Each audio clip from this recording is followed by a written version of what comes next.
kembali lagi bersama kami, tim psikologi Dinas Pendidikan Kota Semarang. Bersama saya Muhammad Ihsanul Fikri Haryono selaku konselor psikologi. Ditemani siapa, Mbak? Saya Zahra Frida Intani selaku psikolog Dinas Pendidikan Kota Semarang. Oke, di video kedua ini kami akan membahas tentang masih sama, yaitu mengenai hal-hal yang masih sering ditanyakan kepada kami selaku tenaga psikologi. Nah, pada kesempatan ini kami akan membahas tentang kapan anak-anak itu perlu datang ke psikolog. Sudah siap ya Mbak Zara ya? Ya. Nah, langsung aja nih Mbak. Sebenarnya kapan sih Mbak seharusnya kita membawa anak-anak ini datang ke psikolog, Mbak? Baik, orang tua bisa membawa anak ke psikolog ketika orang tua melihat ada permasalahan atau perubahan kondisi anak yang tidak dapat ditangani sendiri oleh orang tua. Misalnya, tiba-tiba anak marah yang meledak-ledak sampai lempar-lempar barang, atau anak tiba-tiba diam saja dan mengurung diri di kamar, yang sampai membuat orang tua tuh benar-benar sudah nggak tahu lagi nih gimana caranya untuk menghadapi anak gitu. Jadi yang penting orang tua tahu latar belakang dan tujuannya apa sebelum datang ke psikolog. Oke. Nah, kalau Mbak Zara sendiri nih Mbak sebagai psikolog, biasanya permasalahan apa sih Mbak yang umum dialami oleh anak-anak ini Mbak? Kalau permasalahan anak-anak beragam ya Mas Fikri. Seperti contohnya tadi, kalau misalnya anak ada permasalahan emosi atau hambatan emosi yang tidak dapat dikendalikan begitu, atau namanya biasanya tantrum.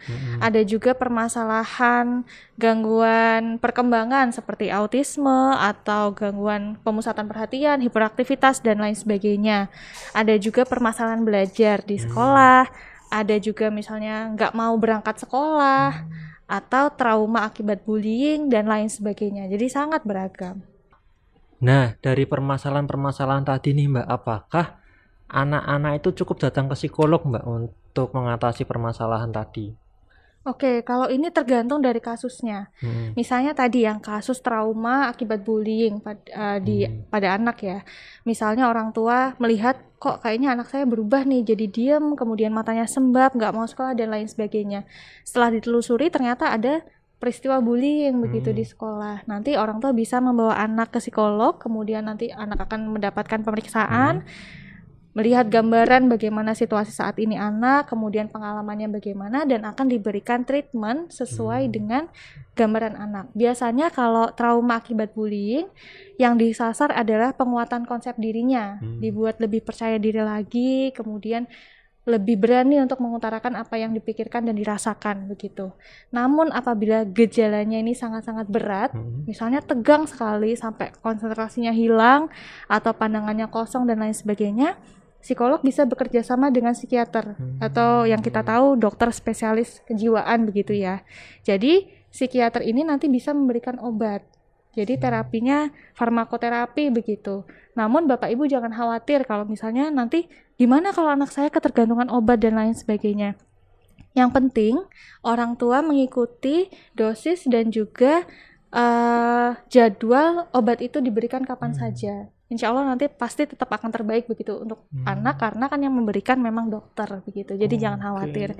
Kalau misalnya nanti bareng-bareng begitu ya, dari psikiater ada intervensi, ada penanganan, dari psikolog juga ada tadi penguatan konsep dirinya, nanti tentu hasilnya akan lebih baik lagi untuk anak. Oke.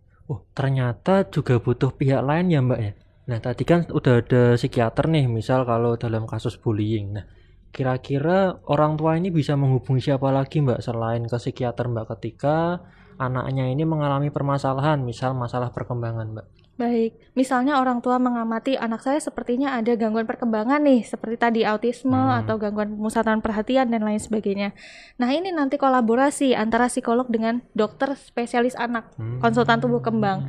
Jadi tidak bisa sendirian ke psikolog saja, karena nanti dari segi nutrisinya bagaimana, kemudian juga dari segi terapi fisik dan lain sebagainya, itu juga nanti dokter bisa menyarankan begitu, apakah butuh terapi bicara dan lain sebagainya. Nah, nanti dari segi psikologinya juga, psikolog nanti akan memberikan rekomendasi untuk orang tua juga untuk terapi kepada anaknya, bisa juga melihat nanti gambaran potensi-potensi anaknya seperti apa meskipun ada keterbatasan yang bisa distimulasi lagi. Dan kalau di psikolog itu nanti yang datang tidak hanya anak saja, namun orang tua juga. Karena yang kita ketahui ketika mendampingi anak berkebutuhan khusus itu kan tidak mudah ya Mas Fikri ya. Terkadang ada capeknya, mungkin bingung juga harus ngapain, dan juga mungkin tidak jarang ada orang tua yang jadi stres begitu ya, jadi capek sendiri.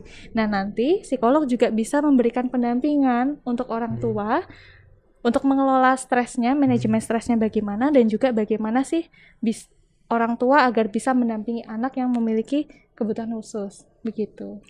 Oke. Nah, terkait dengan tadi Mbak datang ke psikolog nih Mbak, nah, mungkin Bapak Ibu atau orang tua di sini masih belum tahu nih Mbak, apa aja sih yang harus dipersiapkan untuk datang ke psikolog atau harus membawa apa aja sih? Nah, bisa dijelasin nggak Mbak apa yang harus dilakukan orang tua nih sebelum datang ke psikolog Mbak? Baik, untuk persiapan apa saja yang bisa dilakukan orang tua maupun anak sebelum datang ke psikolog? Sebelumnya kan kita sudah pernah ngobrol ini ya Mas Fikri. Jadi Bapak Ibu bisa nonton videonya yang berjudul Persiapan Tes Psikologi untuk Anak. Jadi nanti bisa lebih lengkap penjelasan kita. Oke. Nah, tadi kan Mbak Zara nih sebagai psikolog nih bilangnya tentang permasalahan anak. Nah, apakah berarti kalau anak kita ini baik-baik aja nggak perlu datang ke psikolog Mbak? Oh, bukan berarti seperti itu juga. Jadi memang secara umum yang kita ketahui kalau ke psikolog itu pasti bermasalah begitu ya. Padahal sebenarnya tidak seperti itu. Bila pun anak-anak bapak dan ibu nurut begitu di rumah, anteng, di sekolah juga tidak ada keluhan apapun, bisa juga tetap ke psikolog. Nah, tapi buat apanya? Nah, ini. Jadi psikolog ini bisa membantu melihat apakah anak punya potensi-potensi atau kelebihan-kelebihan tertentu. Misalnya Bapak Ibu ingin mengetahui potensi kecerdasannya seperti apa, bisa nanti datang ke psikolog. Atau ingin mengetahui keterampilan atau kematangan sosialnya, gimana nih anak saya kalau berada di lingkungan baru yang nggak ada orang tua, bagaimana menghadapinya, atau kepercayaan dirinya dalam menghadapi tantangan-tantangan baru, atau misalnya apakah anak saya sudah perkembangannya sesuai dengan usianya. Dan misalnya untuk anak-anak yang usianya lebih dewasa lagi di SMP begitu sudah bisa diketahui minat dan bakatnya. Nah ini nanti bisa juga datang ke psikolog untuk konsultasi hal tersebut. Oke, berarti diingat-ingat ya Bapak Ibu ya, yang datang ke psikolog nggak harus yang bermasalah. Bahkan ketika anak kita baik-baik aja pun nggak apa-apa loh datang ke psikolog. Nah untuk mengakhiri nih Mbak, barangkali Mbak Zahra ada yang mau disampaikan Mbak kepada pemirsa yang masih ragu-ragu untuk datang ke psikolog, terutama bagi Bapak Ibu atau pemirsa yang memiliki anak Mbak? Baik, kalau misalnya masih ragu-ragu ya, jangan khawatir Bapak Ibu untuk menemui psikolog. Jadi ke psikolog itu bukan berarti bermasalah atau selalu bahasa umumnya gila begitu ya, kan yang biasa terkait dengan kata psikolog begitu.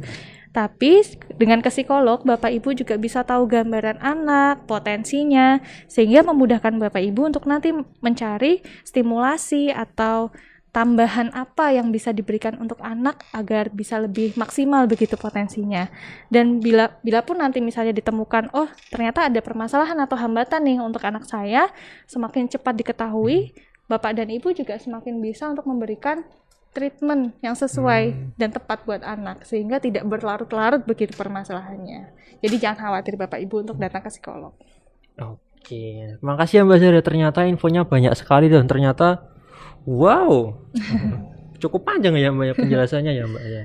Oke, nah sepertinya sekian materi edukasi pada kesempatan ini. Apabila Bapak Ibu atau pemirsa semua masih merasa bingung atau memiliki permasalahan psikologis yang tidak tahu harus kemana, boleh menghubungi kami di link di bawah ini atau di gebersepti.semarangkota.go.id.